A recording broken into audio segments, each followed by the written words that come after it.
আসসালামু আলাইকুম বন্ধুরা, আজকে আমি আপনাদেরকে মিষ্টি কুমড়া কাটার ভিডিও নিয়ে চলে আসলাম। আপনাদেরকে মিষ্টি কুমড়া কাটা শেখাবো। আসলে আপনারা তো মিষ্টি কুমড়া কাটতে জানেন না, কীভাবে মিষ্টি কুমড়া কাটতে হয়।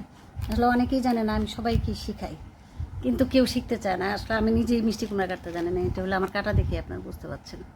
এই কাটাকাটি করার কিছু ভিডিও আসলে আমি কাজ করি, যে কাজের সময় ভিডিওগুলো করি, সেই জন্য আসলে আপনাদের সাথে একটু কথা বলে বলে ভিডিও করছি। সম্পূর্ণ কাটা তো আর সম্ভব হবে না। এই দেখেন কত যুদ্ধ করে আমাকে কাটতে হচ্ছে, এই যুদ্ধের দাম কেউ দিবে না। যাই হোক, এভাবে আপনারা মিষ্টিগুলোকে ফালি ফালি করবেন, আর পরে কি করব এটা পরে দেখবেন।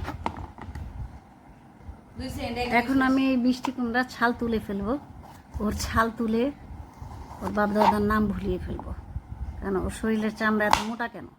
এরকম মোটা চামড়া খাওয়া অসম্ভব। আবার অনেককে শুনেছি মিষ্টি কুমড়ার ছাল দিয়ে নাকি ভর্তা খায়, চাপা শুটকি ভর্তা, বিভিন্ন রকমের ভর্তা খায়। তা আপনারা এভাবে ছাল তুলে ওদেরকে ভর্তা বানিয়ে খেয়ে ফেলবেন।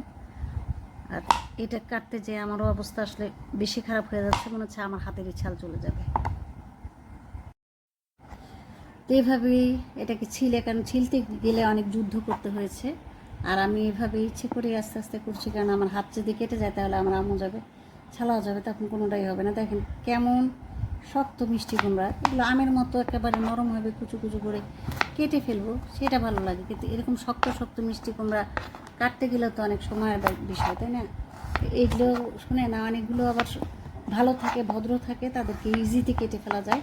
কিন্তু যেগুলো ভদ্র না থাকে তাদেরকে একটু শক্তি দিয়ে কাটতে হয়, যে বেয়াদবের মতো আমার কথা শুনে না, তো এদেরকে একটু ইজিভাবে না কাটলেই না। এই দেখেন এখনই কিন্তু আমার হাতটা কেটে যেত। যাক, হাত কাটেনি, এই জন্য ধন্যবাদ আপনাদেরকে যে আমার হাতের দিকে খেয়াল রেখেছেন। যাই হোক, আপনাদেরকে আমি কিন্তু মিষ্টি কুমড়া কাটা শিখিয়ে দিলাম। আপনারা এভাবে বাড়িতে মিষ্টি কুমড়া কেটে সবাইকে রান্না করে খাওয়াবেন। আর যারা রান্না করে প্রথম হবেন তাদের জন্য বিশেষ পুরস্কার থাকবে। বিশেষ পুরস্কার আর কি হবে, আপনাদের পেজে যে লাইক কমেন্ট শেয়ার করে দিয়ে আসবো। আর সবাই ভালো থাকবেন। এইভাবে আমার মতো মিষ্টি কুমড়া কেটে কেটে আপনারা বাড়িতে রান্না বান্না করবেন, আর ভিডিও করে করে আমাকে গিফট করবেন। তো ভালো থাকবেন সবাই। আমার এই মিষ্টি কুমড়া কাটাকাটি ভিডিও যদি ভালো লেগে থাকে অবশ্যই লাইক কমেন্ট শেয়ার করবেন। আর লাইক কমেন্ট যদি না করেন তাহলে আমি খুব মন খারাপ করব, কারণ আমি যখন মন খারাপ করি তখন কারোর সাথে কথা বলি না, তখন আপনাদের সাথে কথা বলা বন্ধ করে দেবো। তো ভালো থাকবেন সবাই, খোদা হাফেজ।